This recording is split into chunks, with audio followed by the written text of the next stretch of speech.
Hello, SuperCoaches. Welcome to the Teams podcast for round 24. Tom Sangster still away for another week, so I'm in charge and clinging to power for as long as I can. Here with Mark Barnes from SuperCoach All-Stars. How did your team go last week? Awful week, Wilson. Awful week to have me on, so I appreciate you. Thank you so much.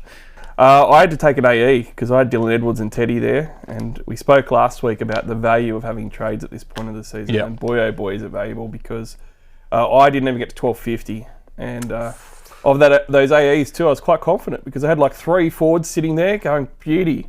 Oh, I'll get a nice solid 50 or 60 at least, and one of them was Paseka, and he went down after 20 minutes. So copped that one, copped a few 30s, missed out on some tons with some popular guys.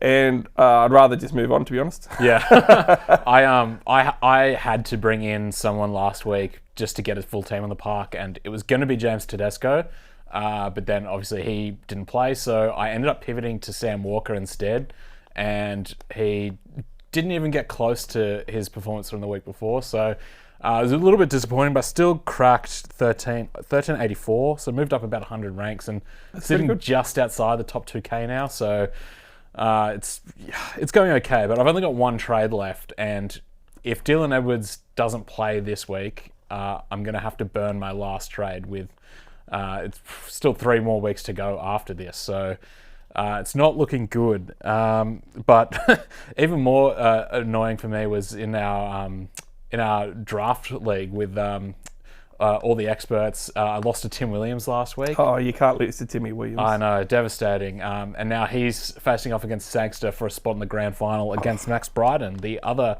self-proclaimed draft expert. So I'm sure I will not be hearing the end of that anytime soon. What's your biggest takeaway from teams? It's definitely over at the nation's capital, the Raiders. They've got a couple of big names that are out. The first one, very SuperCoach relevant in Simi Sasangi. And Sasangi is such a weird guy at the moment for SuperCoach, right? Because he's just burning everybody. Yeah. You know, you own him, he's burning you. You don't own him, he's burning you. He put up 100 plus last week in a week where it was reported several times he shouldn't even be playing because of his injury. And so there was no way you could buy him. Like I said to you last week, do you even start him with confidence? Because like, he could go off injured. And he throws up 100 plus, scores 2 tries with 2 line breaks. Could not buy him, and owners rejoiced. And this week it's the opposite. He is out with that injury, being rested apparently, but who knows how long he stays out for. That is absolutely huge for SuperCoach. And also the horse, not so SuperCoach relevant, but a big name, dropped after that little slap last week that cost him a sin bin. I will say I thought it was a pretty weak sin bin. I know everyone's getting on Big Red, but you know, Stewart really blasted him. But yeah, that was a couple of big names out for the Raiders top 13 there. Yeah, I have him in one of my draft leagues, so it's SuperCoach relevant to me. I have him in Classic. I didn't want to admit to it, but you pushed me. Yeah, my big takeaway, I alluded to it before, but Dylan Edwards named to return, but only among the reserves for Penrith, so everyone who still owns him is going to have to keep their eyes glued to late mail just to see if he actually does end up taking the field, and I'm sure I'm in this boat, and I'm sure many other SuperCoaches are.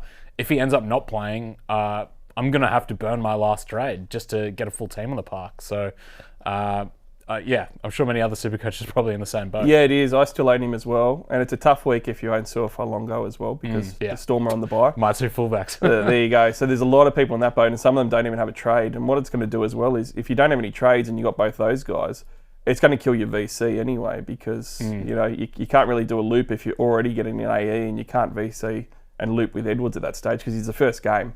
I guess the only benefit is we will know straight away, won't we? Because it's Thursday night. Exactly. So, yeah, we've got plenty of time. And, yeah, the fact that they are playing the first game is a small win for his owners. SuperCoach Plus, getting into the pointy end of the season. It's only $29.95 for the year, especially if you're in your head-to-head finals. You get your buy planner, live stats, all your live indicators, your red light, green light, see who is and isn't playing. You can get AI to do your trades and set your team, player ownership, captaincy percentages, all that helpful information. We'll get stuck into some more team news now. You mentioned it before, but Suafalongo on the bye this week, or Storm are on the bye, and he's one of the most owned fullbacks in the game. So He's actually among the most sold players this week. So I imagine it's just people who have no choice but to sell him, because he ideally wouldn't be a sell, would he?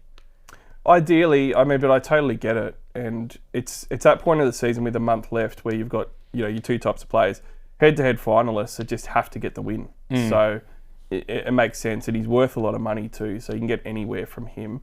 And the other guys that are chasing overall, I mean, like if you're in the top 50 chasing glory, he's the most owned SuperCoach player. Do you hold him for a buy, or do you just go and hope that for the next 3 weeks after he comes back, he's not as good as who you bring in? I think it's a valuable tactic to use. Yeah, I completely agree. Ideally, you'd keep him, but if you have to move him on, then you have to move him on. And there's potentially some logic in getting rid of him, even if you don't really want to.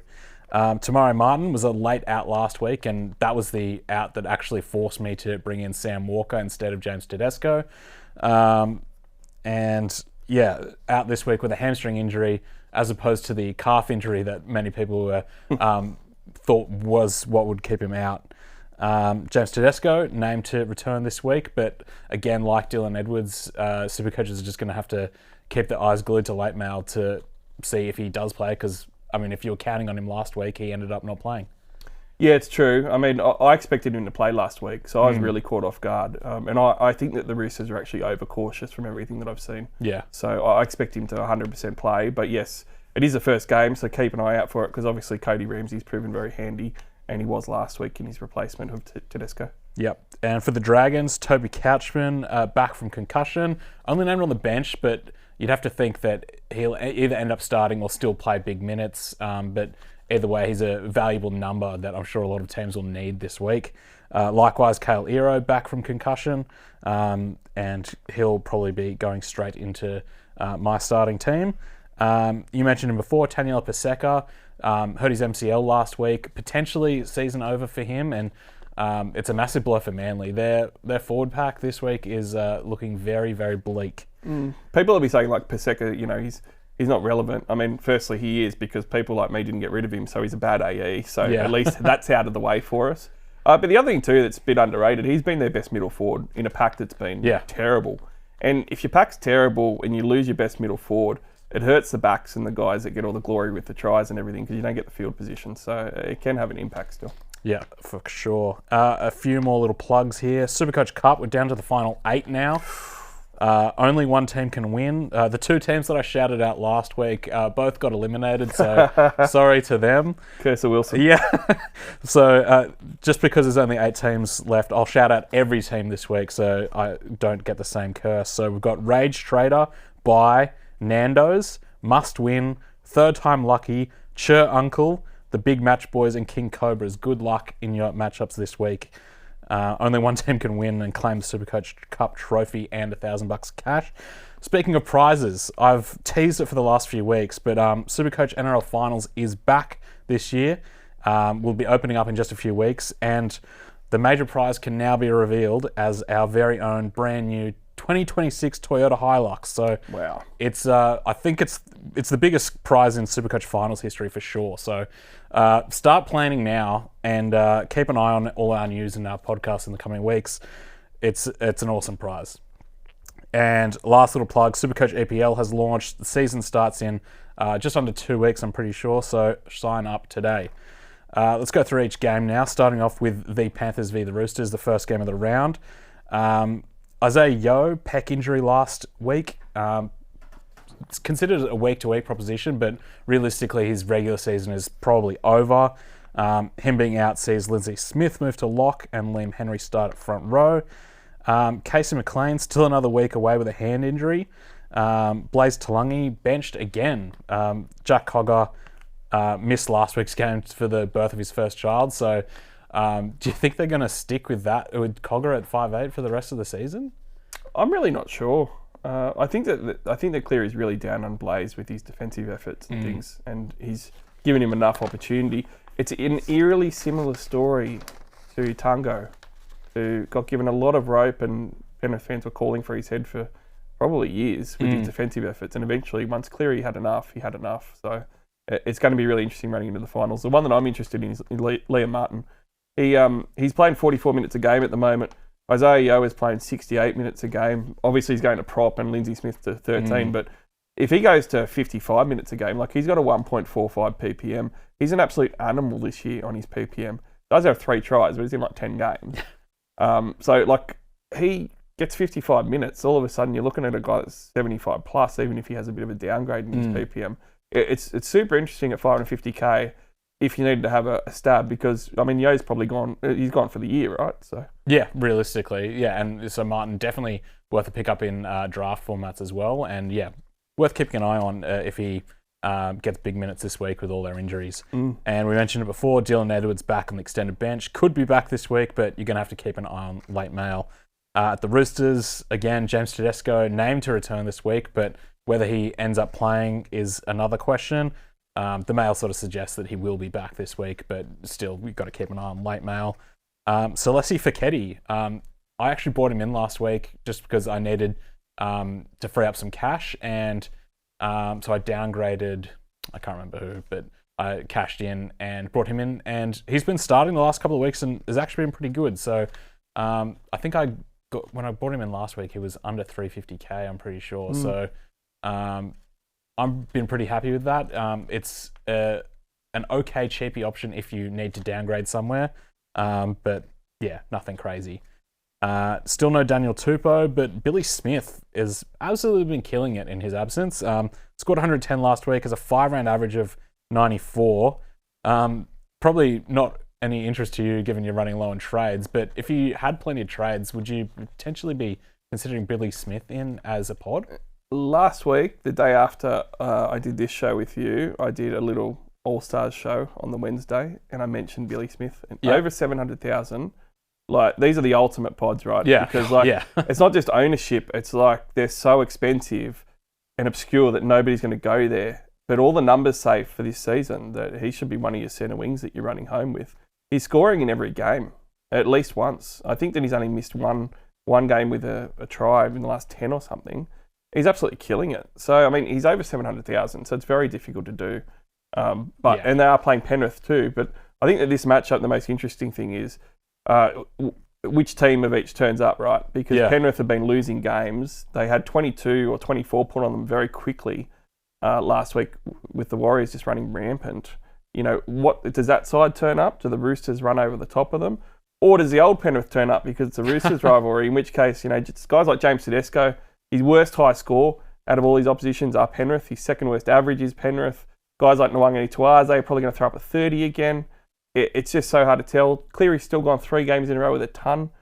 I think I'm just going to like enjoy watching it and not so much from the SuperCoach perspective.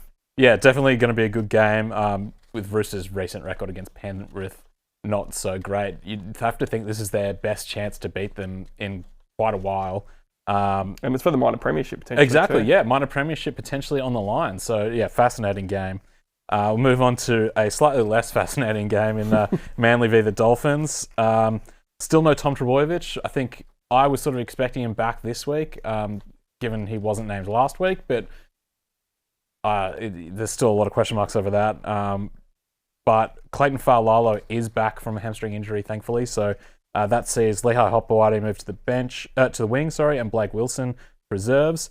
We mentioned it before, but Manly's middles are absolutely decimated. Taniela Paseka, MCL. Ethan Bullimore is going to miss this week as well with concussion. Kobe Hetherington, torn bicep last week. So Manly's forward pack is not looking good. And on top of that, Ben Trbojevic still not there with concussion. So, It looks really interesting for the Dolphins side. Because, I mean, like we spoke about it last week, but I loved the Dolphins' edges. It was just a matter of which one was going to go bang that week. And last week it ended up being Connolly Lemuelu instead of Fini Fuiaki. Lemuelu went 114 at 2.9% ownership with 2 tries. And you'd have to think at around that 600k mark, he's a decent buy for now. And the Dolphins have got a really good run home too. But maybe it's Fini Fuiaki week. You know, those 2 edges, they look really good against that Manly side. They've both been killing it. And yeah, I have a feeling that this is going to be a really high scoring game for both teams. But Dolphins showed last week they could score 1 million points super easily. And I think I'd probably still lean Fina Fuiaki over Lemuelu, but they've both been really consistent this year. And Lemuelu only 2.9% owned. So Another one of those guys that's a massive pod, but potentially at an awkward price at this time of year. I think if you're chasing, that's what you do. If you can't decide everyone, and you choose them between two guys you think are just as good, pick the guy that is less ownership. Yeah, no, 100% agree. The only other change for the Dolphins, Kurt Donahue out for the next 2 weeks, I think, with a fractured thumb. But Ray Stone's back from a neck injury this week, so he basically just swap their roles on the bench. Moving on to the next game, Bulldogs v Rabbitohs. Not a heap to talk about for the Bulldogs. Satili Tupouniua did his hamstring again last week, lasted just 5 minutes, and then so his season's probably over now, unless they make it deeper into the finals. Stephen Crichton has been an absolute enigma for Supercoach. He's been putting up some okay scores in recent weeks, but last week was a bit disappointing. And I mentioned him as a potential buy last week, but I think we both sort of agreed that it was too risky. Yeah, the enigma of Stephen Crichton continues. It's funnily enough, his run at the moment is the same run that he's had his entire career since he debuted at 19. So, Supercoach-wise, he's anything at least consistent. But yeah, that's the problem with him and the Dogs, really. The Dogs guy that I'm interested in more than Stephen Crichton is Carraz. Came back with a bang again last week. He's still around that 600k mark, very cheap. Got the try and just looked good to me. So I think that a lot of teams don't have the trades to bring someone like him in. Yeah. But he's pretty cheap for what his output is, and he's quite good value. Yeah, if you've got the trades, he'd be a good centre wing for the run home. Moving on to the Rabbitohs, Ashton Ward, very awkward injury last week, hurting his hamstring while taking a shot at goal. So I actually didn't take a massively good look at this team, but I'm assuming he is out. Oh, yes. Yeah. So Jamie Humphries starting at halfback? No, I think Humphries was hurt as well. We've got okay. Buddy. Oh, yep. Is starting at 7. Yes. Yeah. So it's going to be interesting how the combinations work, because I think Ashton Wood's been a bit underrated in his ability to play like a half, definitely a genuine half, in getting the ball out to where it needs to go and directing play. Whereas, it might not be as much that. But then again, Cody Walker just seems to take on both duties at the moment when he needs to. So I like the look of all the Rabbitohs big guns. Interesting to see David Fafita not get any major attacking stats, but still score an 80+ score. Yeah. He had over half a dozen tackle breaks, couple of offloads, and that's Titans vintage David Fafita. You want those power stats, and those base power stats are back at the moment. So I'm going to ride him home and hope for the best. Yep. A few other bits of news from the Rabbitohs. Campbell Graham back this week. There was some mail that he, after being ruled out late last week, that he was going to miss the next 3 or 4 weeks, but he's back already, so that sees Jai Gray move back to the bench. Ewan Aitken back from illness on the bench. And interestingly, Latrell Mitchell was back at training today. Some mail that he could potentially be back in the next week or two, so I think he's still in about 10% of teams, and so I'm assuming it's mostly ghost teams that still have him, but if anyone has held him all this time, you'll be absolutely cheering if he's back next week. The guy I want to talk about, though, Alex Johnston, 132 last week. Loved him last week.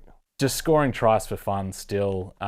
So, I mean, the Bulldogs' defence has not been... It's been great at times, but just a little bit inconsistent. So this could be another good matchup for him, especially if he just keeps linking up with Cody Walker. Oh, 100%. And they absolutely smashed that left-hand side. The Eels' right-hand defence just copped it that whole first half. Now, obviously, was it 28-0 at the half?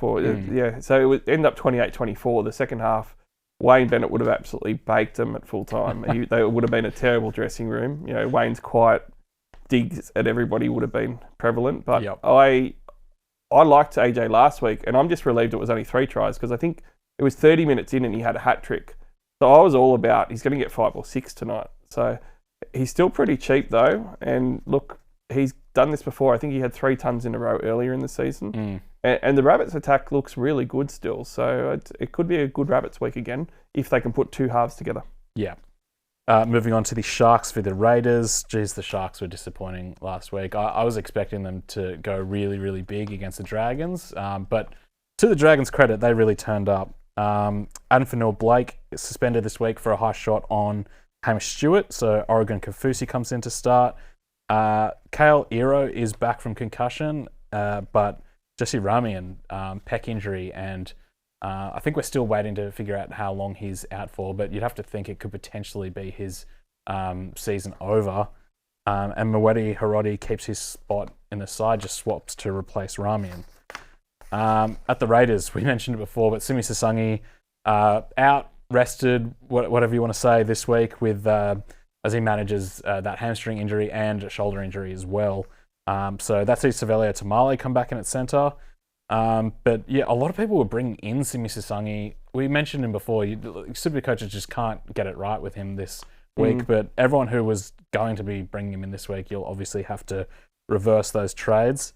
But I think we sort of talked about that a bit. So Corey Horsburgh just dropped after his brain explosion last week, which sees Adam Mariotta move to prop and Matty Nicholson into the back row. And that's what I want to talk about. Do you reckon, is there any interest in Matty Nicholson? He's been very SuperCoach relevant in the past, but obviously playing off the bench this year hasn't really had a lot of impact, but now starting again. And if Ricky Stewart sticks with Horsburgh out of the side, then you'd have to think Nicholson could potentially start for the rest of the season. Yeah, I'd like him for draft. I'd definitely be jumping in and grabbing him in draft. Yeah. For Classic, I just think that Ricky's too risky. And I've already run the Ricky roulette every season, and I made sure I consistently did again this year. So I got Joe Tapani there, who they need to rely on, and last year played max minutes the final third of the season. He's played like 48 minutes the last couple of weeks or something. Like, he hasn't even been getting those minutes.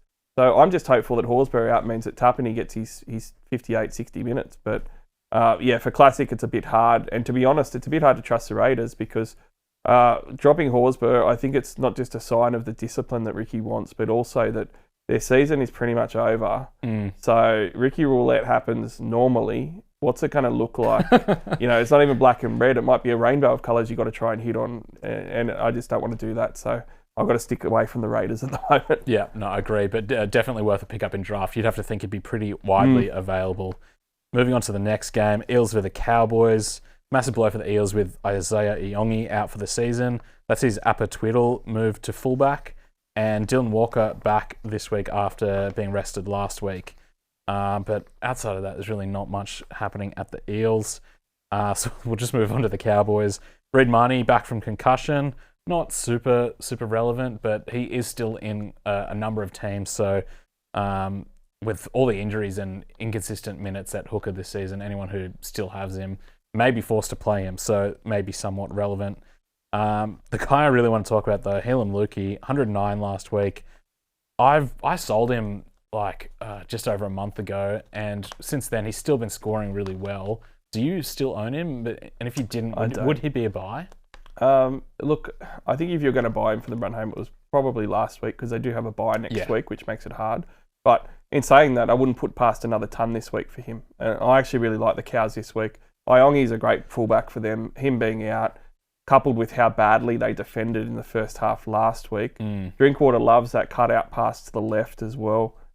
Purdue got 79 with a sin bin and looked scintillating at times. I would pick all three of those guys to possibly get a try this week against the Eels. I really like it. And I will just say with the Drinkwater call, he scored 80 last week. He bombed a try, which would have also been a goal near the sticks. And then they had a bunker overturn, a try for Ruben Cotter that was scored under the sticks. It was a try assist, line break assist to him. He would have gone to 140 just with those two small changes going his way that game. So he looks really good this week against the Eels as well, even as a VC or C option if you got the kahunas to go the full C. Yeah, I know a lot of people who have Sua Falongo out this week are looking at Scott Drinkwater as a replacement, which, you're sort of playing buy roulette because Falongo on buy this week, then you're bringing in Drinkwater who has the buy next week, but could also, like you said, just go enormous this week against Eels. So it's a little bit risky, but a part of me still kind of loves it. It's very risky. I love it as an owner. I've got not much to look forward to in SuperCoach aside from coming in every now and then and talking to you and Tommy about it now because there's not much left for me to play for. But I am going to look forward to watching Drinkwater this week in my team. Yeah, 100%. Moving on to the next game, Broncos v the Warriors. Adam Reynolds out again. Billy Walters, though, looked pretty good last week starting at hooker. For the first half, the Broncos looked like a different team to what they've been playing the last month or so with him there. It didn't last for the whole game, but I thought he looked pretty good. And if you're desperate for hooker, I don't think he's worth a pickup in Classic, but if you're desperate for hooker, potentially worth a look at in draft formats. But outside of that, there's not much talking to do with the Broncos.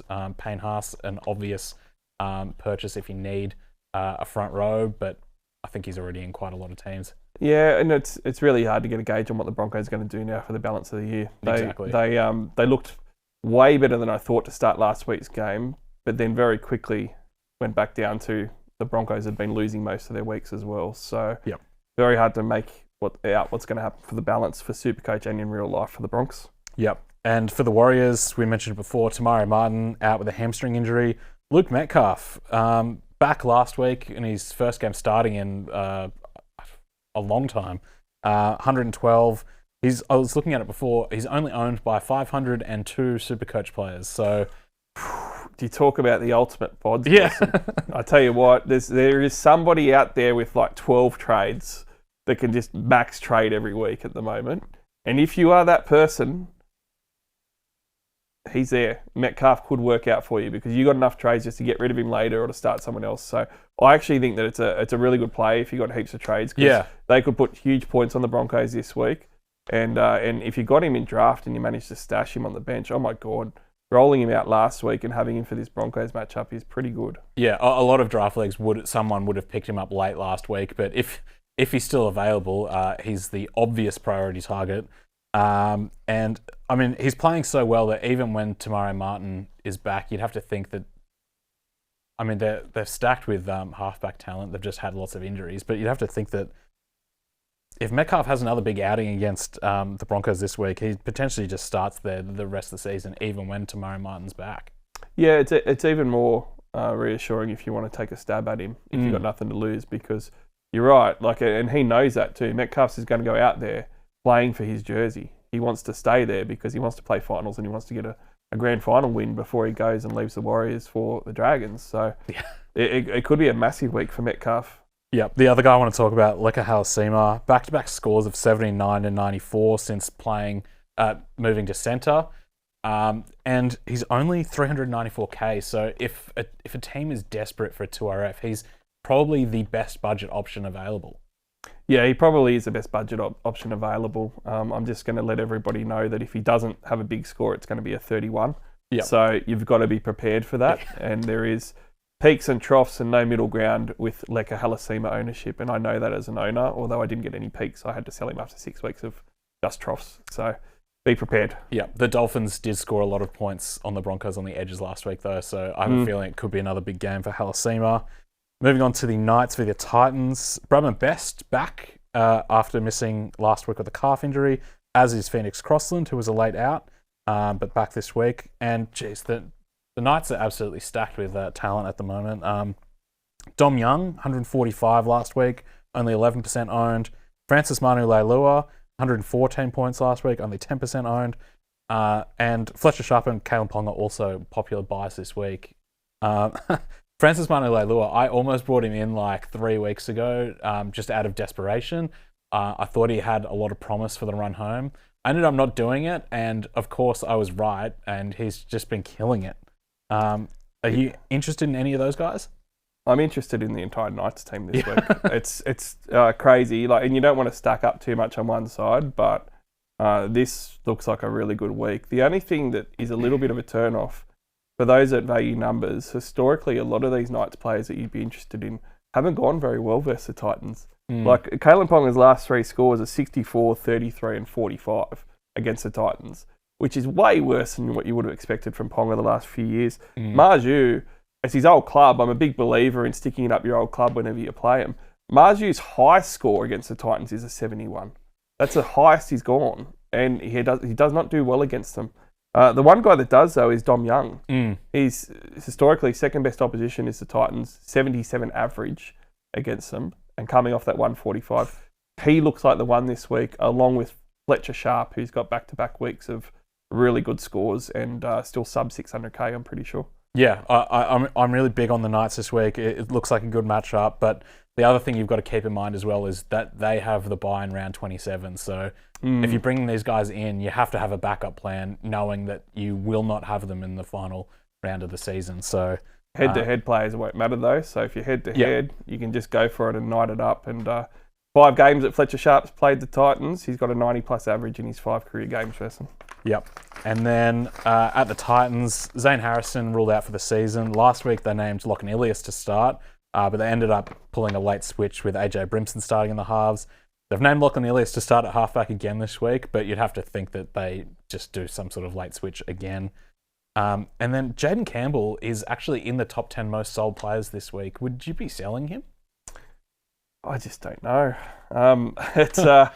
I feel like that most of those teams selling him, or a good chunk of them, probably have better players to sell than Campbell. And the Knights, it's not like the Knights have been defensively stellar every single week. Yeah. Like it could very well be a shootout. You know, they could have some points put on them quickly, and it's going to be Preston Campbell that does that. So I would try not to.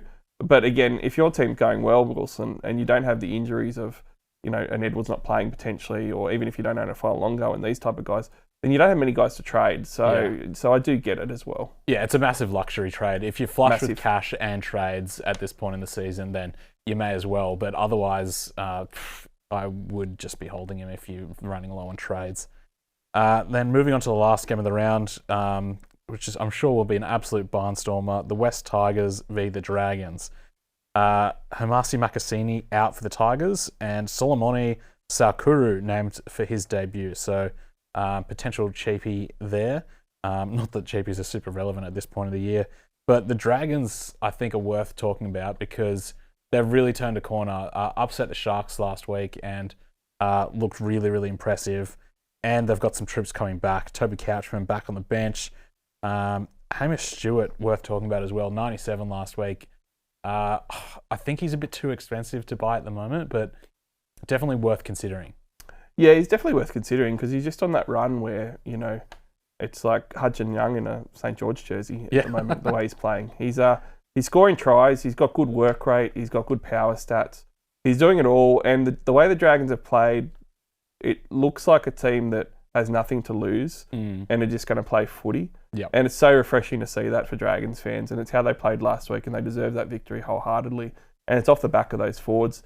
Ryan Catchman went the full 80 minutes and absolutely killed it as well. Yeah. You know, any of those forwards, I could not say to anyone to not buy them, and Stewart has looked really good. And the Tigers, you know, they could very well lose this game again, and the Dragons go on a 2-game winning streak, and they could give up a lot of points, and Hamish Stewart's been scoring tries. You know, the more I talk about it, the more I wish I had one trade just to get Hamish Stewart in.